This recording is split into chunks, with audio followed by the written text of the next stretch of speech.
So let us start with Sadhana. Sadhana, quickly.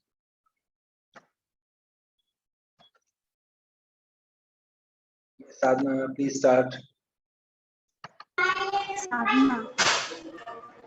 Sir, Yes. ribosome is a non-membranous structure. Ribosome ribosome has ribosomes are present in eukaryotic as well as prokaryotic cells.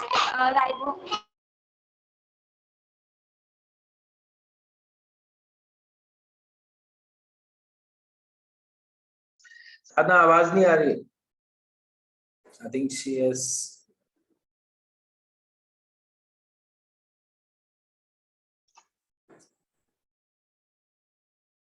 Okay, Sabita.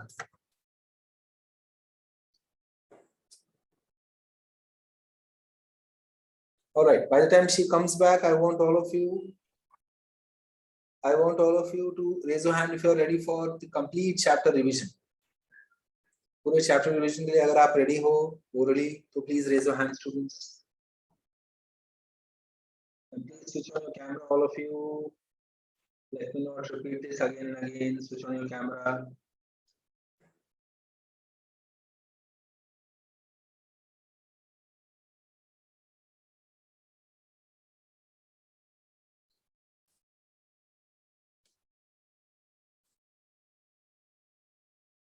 Anybody who is ready for full chapter revision? Please raise your hand.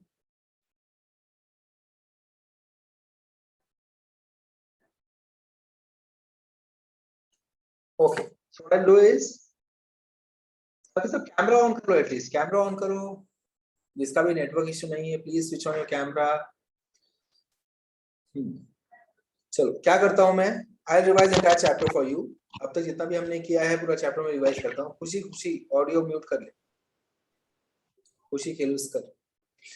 Yes, so what I do is I revise entire chapter with you students. Chapter में revise करता हूं आपके साथ. आप सुनो अच्छे से इसको, and then maybe we can have other students also who will be revising with us. Okay? Sir, can I try? Sir, there is a network problem. Okay, Sadhana, continue. Hold. Ribosome is a non-membranous structure.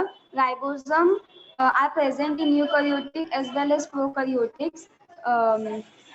Ribosomes are present. Ribosome is made up of smaller subunits and the larger subunits. Eukaryotic has 80 types of ribosome, which is of 50S and 40S.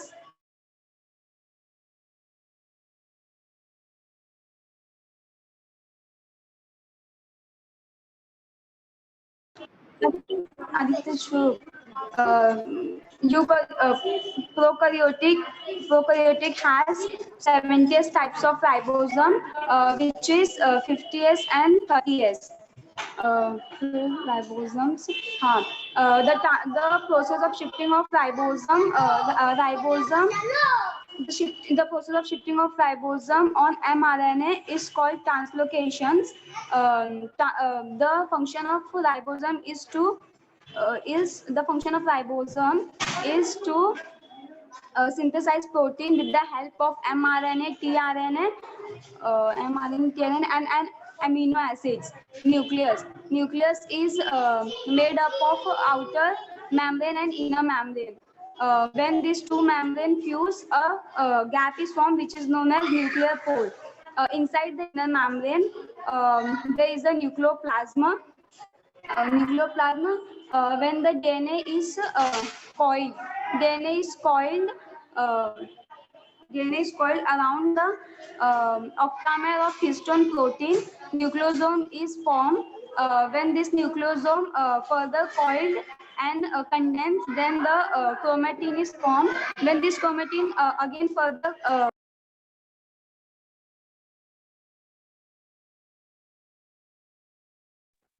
बहुत अच्छे से try किया उसने, but network issue बहुत ज्यादा था उसका. पीछे से आवाज भी बहुत ज्यादा आ रही थी. Chromosome are of 4 types. When the centromere is at the center, then it is a metacentric. When the centromere is lightly away from the center, then it is a submetacentric. When the centromere is at the terminal point, then it is a acrocentric. And when the centromere is at the terminal end, then it is known as telocentric. So, शाबाश, very well done साधना, बहुत अच्छे से बोला. In spite of so much disturbance in the background, she held on to her orals and उसने पूरा complete करके छोड़ा. Sir, sorry, there is some network issue. No problem. ठीक है, चलो. I'll start with entire chapter revision, students. So जो नए हैं उनके लिए भी एक बार रिवीजन हो जाएगा, और जितने लोग पुराने हैं उनका तो कोई प्रॉब्लम नहीं है. They can keep on revising with me, है ना. So हमने स्टार्ट कैसे किया था? हमने स्टार्ट किया था, this chapter is cell unit of life, cell structure and functions. जो बोर्ड में इसका इंडेक्स है एनसीईआरटी में, cell unit of life, chapter number 8 according to NCERT. ठीक है, जितने भी बच्चे नीट के लिए हैं, नीट वाले बच्चे सिर्फ और सिर्फ एनसीईआरटी से पढ़ाई करेंगे, आपको कुछ बुक नहीं देखोगे.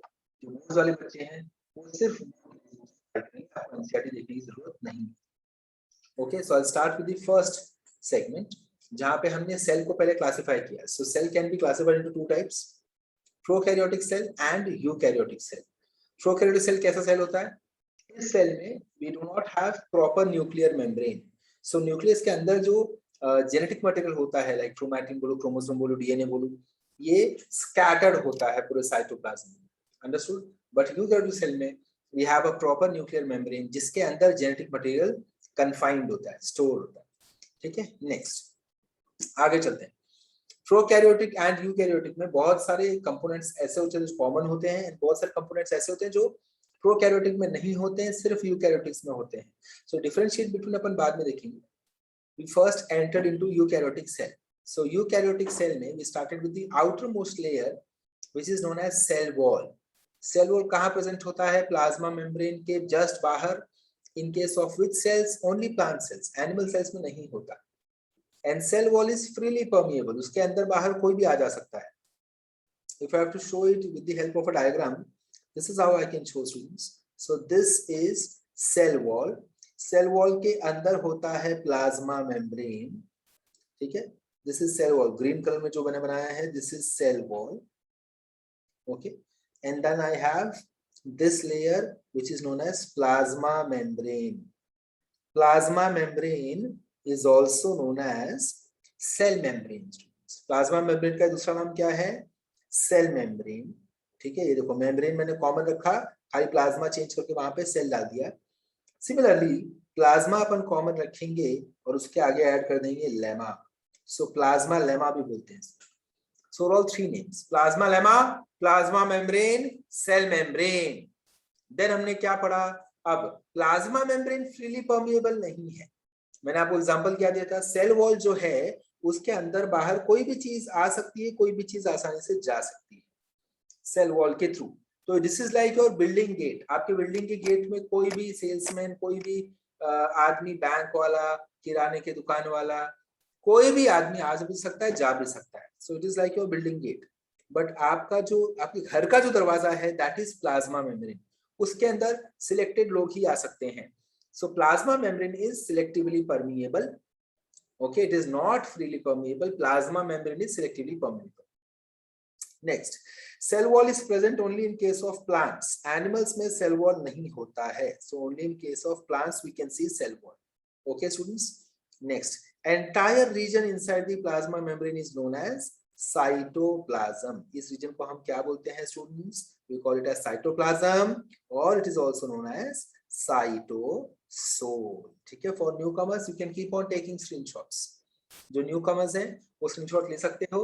और से सेशन रिकॉर्ड हो रहा है, सो आप क्या कर सकते हैं? जैसे ये लेक्चर अपलोड करूंगा, अभी मैंने लास्ट लेक्चर अब तक अपलोड नहीं किया है, तो पहले वो लेक्चर आज अपलोड होगा, देन ये लेक्चर अपलोड होगा. तो इस लेक्चर का लास्ट हाफ एन आवर अगर आप देखोगे तो पूरा रिवीजन आपका हो जाएगा. अब तो जितना भी हमने कवर किया, मैं स्टार्ट से चैप्टर को रिवाइज कर रहा हूँ आपके लिए. ठीक है, ओके. साइटोसोल और साइटोप्लाज्म. नेक्स्ट स्टूडेंट्स, साइटोप्लाज्म को अपन ने क्या बोला था? Cytoplasm is a jelly like area, शाबाश, which is present inside the plasma membrane. Next, अब मैं इसको हटा देता हूँ, जो आपको समझ में आ गया मैं किस लेयर के बारे में, किस रीजन के बारे में बात कर रहा था। नेक्स्ट, प्लाज्मा मेम्ब्रेन का फंक्शन हमने पढ़ा था। What is the function of plasma membrane? Absorption, secretion and Absorption, protection. secretion, abstraction. Protection. याद है हमने एक्शन से पढ़ा था। अब्जॉर्प्शन मतलब अंदर लेगा चीजों को, बाहर भेजेगा चीजों को, एंड डिफेंस के काम आएगा, प्रोटेक्शन के काम आएगा। ठीक है।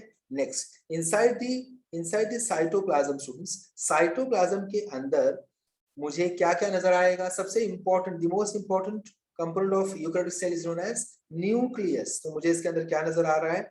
न्यूक्लियस नजर आ रहा है विद प्रॉपर न्यूक्लियर मेम्ब्रेन। अब आपने पढ़ लिया कि nucleus has two nuclear membrane, nuclear core, overall it is nuclear envelope. The inner membrane के अंदर जो रीजन है that is known as nucleoplasm which shows nucleolus and chromatin. Correct है?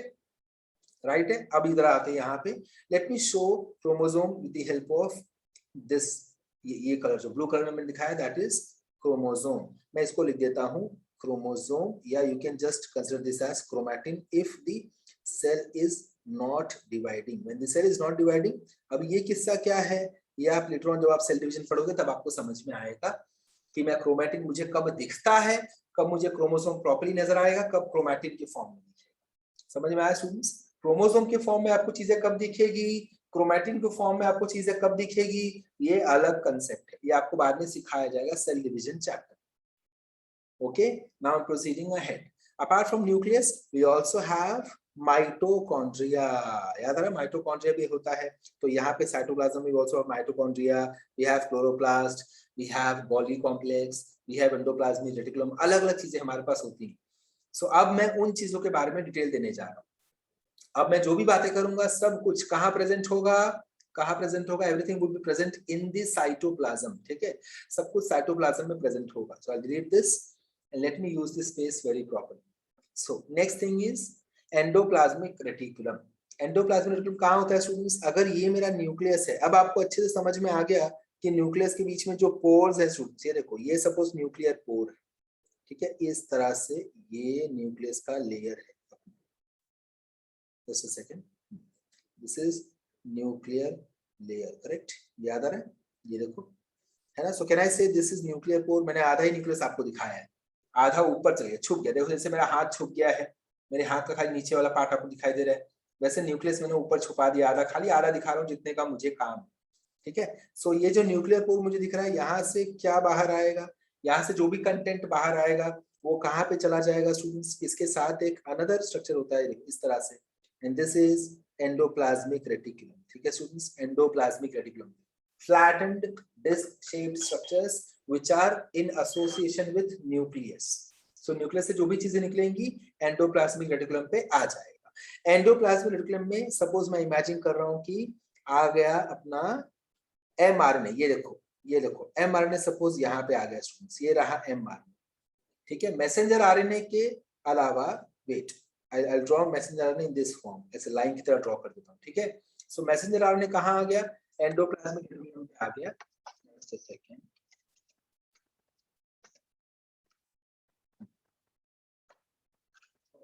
Now, endoplasmic reticulum can be of two types, students. ऐसे endoplasmic reticulum जहाँ पे on their surface if they have ribosomes, if endoplasmic reticulum have ribosomes on their surface, they are known as rough endoplasmic reticulum. और जहाँ पे surface पे ribosomes नहीं होता, अभी यहाँ पे तो मैं एक ही स्ट्रक्चर बना उसमें दोनों बता दे रहा हूँ, बट दोनों अलग अलग होते हैं। तो if my endoplasmic reticulum doesn't have ribosomes on its surface, then it is known as smooth endoplasmic reticulum. So ऐसा कुछ देखेगा, smooth endoplasmic reticulum. Okay, again for newcomers, आप मेरे लेक्चर जरूर देखो इसके पहले वाले, वो आपको ज्यादा हेल्प करेंगे, बिकॉज मैं उसमें मैंने एक्सप्लेनेशन दिया है। यहाँ पे अब मैं रिवीजन कर रहा हूँ तो मैं थोड़ा सा फास्ट जा रहा हूँ। ठीक है, अगर आपको 10th की कुछ चीजें याद है तो आपको हेल्प हो जाएगा, otherwise you will have to go and visit my previous lectures. उसमें हम बहुत स्लो गए हैं, हमने अच्छे से सब कुछ कवर किया है, फिर आप आके ये रिवीजन देखोगे तो आपको अच्छे से समझ में आएगा। ओके, देन एंडोप्लाज्मिक रेटिकुलम से बन के क्या चीज बाहर आती है students? If you remember upon last lecture में किया था, ट्रांसपोर्ट वेसिकल के फॉर्म में प्रोटीन्स यहाँ से बन के निकलेंगे। याद आ रहा है? ये प्रोटीन्स बन के यहाँ से निकले। इस ट्रांसपोर्ट वेसिकल को कौन एंट्री देगा, कौन वेलकम करेगा? गोल्गी कॉम्प्लेक्स, याद रहा Golgi सबको? complex. शाबाश। Golgi complex will welcome these transport vesicles, तो ये चले जाएंगे गोल्गी कॉम्प्लेक्स के पास, गोल्गी कॉम्प्लेक्स के पास। अब गोल्गी कॉम्प्लेक्स कैसे दिखाएगा, कैसे दिखाई देगा students? Suppose this is Golgi complex, ये मैं गोल्गी कॉम्प्लेक्स बना रहा हूँ, ठीक है, ऐसे बड़े बड़े लेयर, ऐसे बड़े बड़े लेयर, ठीक है, ये बना दिया मैंने Golgi complex. So Golgi complex के थ्रू ये जो स्टूडेंट्स फेस है गोल्गी कॉम्प्लेक्स का, ये साइड जहां से एंट्री हो रहा है ट्रांसपोर्ट वेसिकल का, this side is known as cis face. याद आ रहा है कौन सा फेस है? इसका नाम है सिस फेस। तो यहां से एंटर कर लेगा transport vesicle, and transport vesicles ये डायरेक्शन में ट्रैवल करेंगे S. When they will come out, this face over here students, इस फेस का अब नाम क्या है? इस फेस का नाम है trans face. So let me write down the name of these faces. इसका नाम है सिस फेस, इसका नाम है ट्रांस फेस, ठीक है। Cis face is also known as forming phase. Trans phase is also known as maturing phase. So यहाँ जिसने एंट्री मारी स्टूडेंट्स, ये जो आपको रेड रेड डॉट नजर आ रहे हैं, ये डॉट क्या है? ये डॉट है सिंपल प्रोटीन। समझ में आया? ये डॉट कौन है? Simple protein. ये किसने बनाया? ये प्रोटीन बनाया ये ब्लू कलर वाले राइबोसोम्स ने। सो राइबोसोम्स जो कि बैठे हैं एंडोप्लाज्मिक रेटिकुलम के ऊपर बैठे हैं, इन्होंने प्रोटीन बनाया। ये प्रोटीन्स कैसे होते हैं? सिंपल प्रोटीन्स होते हैं। इन सिंपल प्रोटीन्स को हमने कहाँ भेज दिया? We have sent them to Golgi complex. तो यहाँ पे आपको मैंने नीचे बना के दिया, ये पूरा Golgi complex. Okay students, Golgi complex में हमने भेज दिया। गोल्गी कॉम्प्लेक्स ने क्या किया? Golgi complex will convert simple proteins into compound और कॉम्प्लेक्स प्रोटीन्स में कन्वर्ट कर देंगे।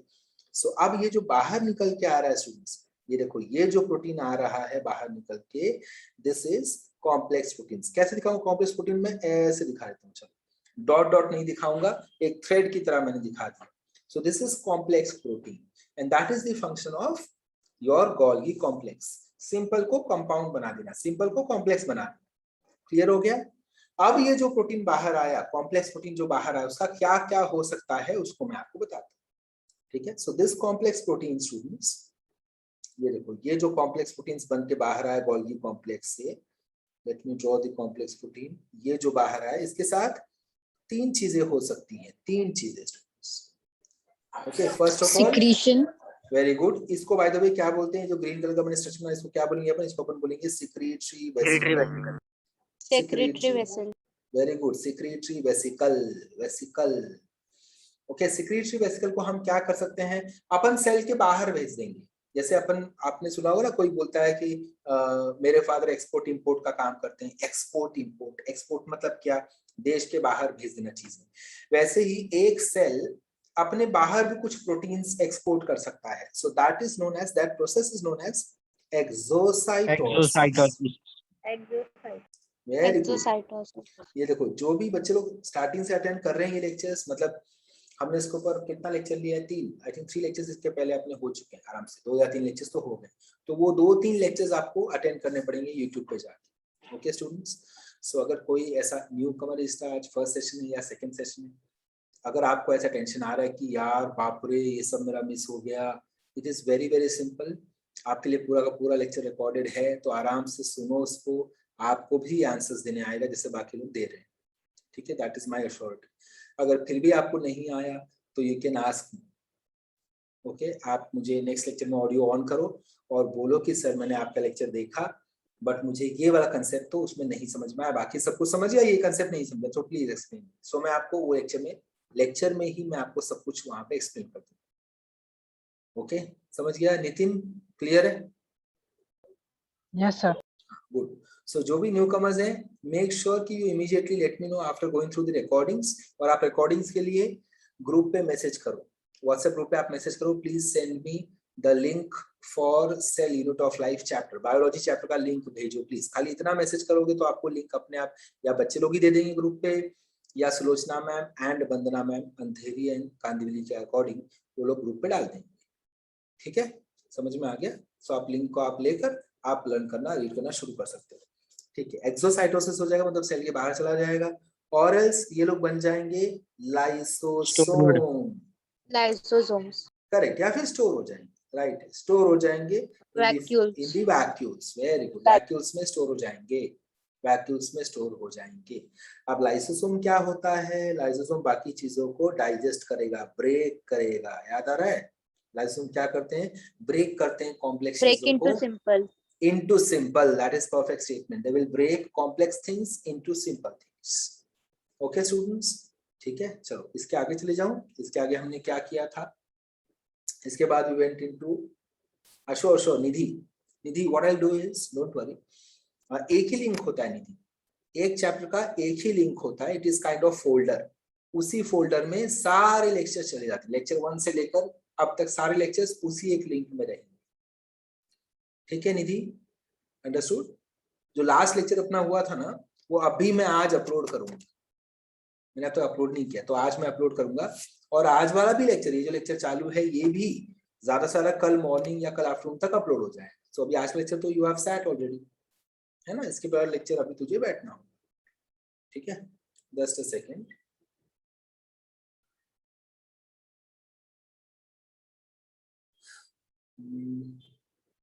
नीट बैच 2 ये रहा। नीट बैच 2 में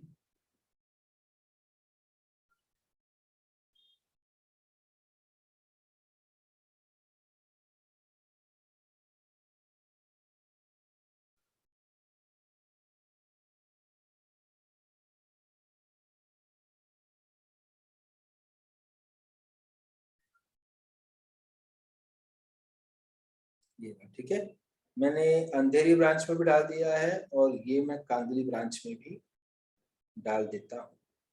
चेक कर लो, मैंने दोनों के व्हाट्सएप ग्रुप्स में मैंने मैसेज डाल दिया। Students you can check this link. इसी लिंक को अगर आप क्लिक करोगे तो आपको इस लिंक में अब तक जितने भी लेक्चर्स हुए हैं सारे लेक्चर्स आपको मिल जाएंगे। ठीक है, 5.1, 5.2, 5.3 तक। तो ये जो कैसा है, जो इनिशियल लेक्चर्स हैं वो खाली इंट्रोडक्शन लेक्चर्स हैं। तो ऐसा मत सोचना कि 5 लेक्चर हो गया। अगर ओवरऑल देखा जाए, एक्चुअल लेक्चर देखा जाए, तो हार्डली 3 लेक्चर्स हुए हैं। जो स्टार्टिंग के लेक्चर्स हैं उनमें इंट्रोडक्शन हुआ था कि चल इतना बोलना है, ये सेल करना है। रिपीटेडली हमने वही पॉइंट्स किए थे। सो ज्यादा कंटेंट आपके लिए है नहीं कवर करने का, कोई टेंशन मत लो, कवर कर लो। और मुझे do let me know in the next lecture आपको क्या क्या नहीं समझ में आया। ठीक है, ओके। हाँ चलो, so I will come back to mitochondria. Then फिर अपन ने क्या किया था? माइटोकॉन्ड्रिया हैंडल किया था। हमने बोला था mitochondria is outermost layer is continuous, inner layer has foldings, है ना? और माइटोकॉन्ड्रिया को अपन क्या बुलाते हैं? Power house of cell. Power house of cell. याद है? So outer membrane, inner membrane. Outer membrane is continuous without any folding, inner membrane has foldings. और इस फोल्डिंग को अपन क्या बोलते हैं? ये फोल्डिंग के बारे में ये देख पायल, यहाँ पे तेरा इशू हुआ था, तेरे ऑडियो में यहाँ पे एक मिस्टेक। कहाँ पे? इस रीजन को तूने गलत डिफाइन किया था। It is not inner membranes space, नहीं है, this is inter membranes space. Inter, दो मेम्ब्रेन के बीच में, तो इसको बोलेंगे इंटर मेम्ब्रेनस। तेरे ऑडियो में तूने बोला है इनर मेम्ब्रेनस स्पेस, ऐसा बोला। Next, this folding is known as cristae. ये भी, इसमें भी कुछ इशू हुआ। I think you have said कि इनर मेम्ब्रेन हैज क्रिस्टे, कुछ तो टर्म बोला है, वो एक बार ऑडियो सुन वापस। क्रिस्टे में मिस्टेक हुआ। सो फोल्डिंग का नाम है क्रिस्टे, और क्रिस्टे के ऊपर क्या होते हैं? F1 particles. क्रिस्टे के ऊपर क्या होते हैं? F1 particles. इसको अपन नाम देते हैं F1 पार्टिकल्स। क्लियर? इसका नाम है F1 particles. So outer membrane continuous, inner membrane with foldings. Foldings are known as cristae, and cristae के ऊपर होते हैं F1 particles. Okay students, Mansi समझ में आ रहा है? Mansi Barnwal, okay. Then the region inside inner membrane is known as matrix. इस रीजन का नाम है मैट्रिक्स। ठीक है, मैट्रिक्स में ही क्या होता है? क्रेब्स साइकिल यहीं पे होता है। Matrix is the region where Krebs cycle happens. Okay students, next ETC pathway, जो आप फ्यूचर में पढ़ने वाले हो, नेक्स्ट चैप्टर में अपन पढ़ेंगे। आपने 10th में भी इसका नाम सुना है, इलेक्ट्रॉन ट्रांसपोर्ट चेन या ईटीसी पाथवे। ये कहाँ पे होता है? यहाँ पे इनर मेम्ब्रेन के अंदर, इनर मेम्ब्रेन में होता है ये वाला पाथवे, ईटीसी पाथवे। ओके, फिर इसके बाद हमने क्या देखा स्टूडेंट्स? इसके बाद हमने देखा क्लोरोप्लास्ट के बारे में। Chloroplast, all those things in the last lecture अपन ने देखा था। लास्ट हाफ एन आवर अपन ने क्लोरोप्लास्ट के बारे में, प्लास्टिक के बारे में पढ़ा था। So over here I'll stop for today's lecture. यहाँ पे मैं स्टॉप करता हूँ. होमवर्क आपके लिए क्या है स्टूडेंट्स? आपके लिए होमवर्क ये होगा कि अब तक हमने जो भी कवर किया है, again I want and this is request, आपको जितना भी आपने अब तक हमने कवर किया है, all of you have to go through the recordings. आप पूरा का पूरा नोट्स क्रिएट करो और नोट्स क्रिएट करने के बाद आपको ऑडियो रिकॉर्डिंग करके भेजनी है मुझे ग्रुप पे. लास्ट टाइम खाली एक ही बच्चे ने भेजा मेरे हिसाब से, पायल ने. आई डोंट नो अगर बाकी किसी ने भेजा है तो प्लीज करेक्ट मी. एंड इस बार आप सबको भेजना है, ऑडियो रिकॉर्डिंग करनी है. अगर आपको नहीं पता कैसे करनी है तो आप पायल का ऑडियो रिकॉर्डिंग चेक करो, ठीक है. मैं अंधेर ग्रुप से गांधी ग्रुप में भी उसका रिकॉर्डिंग भेज देता हूँ, वहां पे चेक करो, see how she does, and that is how you will also have to speak. Make sure कि बैकग्राउंड आवाज ज्यादा ना हो, शांत रहे, तब आपको रिकॉर्डिंग करनी है. रिकॉर्डिंग करके you have to send it, ठीक है. एंड रिकॉर्डिंग एक ही बार में करना जरूरी नहीं है. आप एक बार रिकॉर्डिंग करो कुछ सेक्शन का, तो आप ऑडियो रिकॉर्डिंग में पहले बोल दो कि I am going to speak on this topic. मैं बात करने वाली हूँ माइटोकॉन्ड्रिया पे सपोज, तो माइटोकॉन्ड्रिया का स्ट्रक्चर खाली एक्सप्लेन करो उस ऑडियो में. इस तरह से सीक्वेंस वाइज जाना है. आपको टॉपिक का नाम लेना है, then you have to go ahead, ठीक है. ताकि ऑडियो जब मैं आपका प्ले करूँ तो आपके ऑडियो प्ले करते मुझे सुनाई दे कि आप किस टॉपिक पे बात करने वाले हैं. Then audio and, second audio. So it is not important कि आपका एक ऑडियो पूरा चैप्टर कवर हो जाए, नहीं, जरूरी नहीं है. You can make 3 to 4 audios, 5 audios, and then complete the chapter. So अब तक जितना भी हुआ है, I'm expecting from all of you to make audio and start sending those audios on the group. ठीक है स्टूडेंट्स, जैसे ही आपके ऑडियो होते जाएंगे आपको भेजते रहना है. आज रात तक आपको, आज का होमवर्क है कि आपको पीडीएफ सबमिट करना है. अब तक जितना भी हमारा कवर हुआ नोट्स पैटर्न में, मैंने आपको पीपीटी भी भेज दिया. You can refer the PPT and make small, एकदम स्मॉल तरीके से आपको नोट्स बनाना है, कुछ डिटेल में नहीं जाना है. Superficial notes I am expecting right now. जितना मैंने पढ़ाया है सिर्फ उसी के बेसिस पे. You don't have to refer any book, ना एनसीईआरटी ना बोर्ड्स, कोई भी बुक रेफर नहीं करनी है अभी के लिए. मैं आपको बताऊंगा जब आपको रेफर करना होगा. अभी के लिए जस्ट एक्सप्लेन करो जो भी मैंने पढ़ाया, उसको सिंपल वर्ड्स में एक्सप्लेन करो, एंड वही चीज जो आप नोट्स में लिखोगे उसी चीज को आपको ऑडियो पे बोलना है, ठीक है. Is that clear for everyone?